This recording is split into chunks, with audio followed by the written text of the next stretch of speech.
Members of the rugby community believe that you should be able to play rugby no matter your gender, which is why Clemson doesn't mind having a transgender player on their team. Like what they can do to be better. Brooke Elliot is a transgender rugby player who can only be touch judged during official games for Clemson. Despite USA Rugby standards, Brooke is treated like any other player by her own team as well as others. At practice, I'm no different than anyone else on the field. And even in other games and non-official, non-league games, just kind of scrimmages, when I'm allowed to play, the other team is very accepting. I have yet to see anyone on the rugby field who hasn't been accepting. Being allowed to play is the key.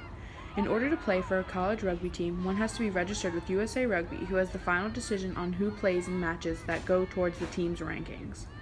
Head coach Nick Whitrow studies trans athletes and is frustrated with the way the issue is handled. For rugby in particular, and for some other sports, there's so many different governing bodies that have a hand in things that it's very hard to get answers. USA Rugby follows the World Rugby Regulations, which only allow transgender players to participate until after they get the reassignment surgery.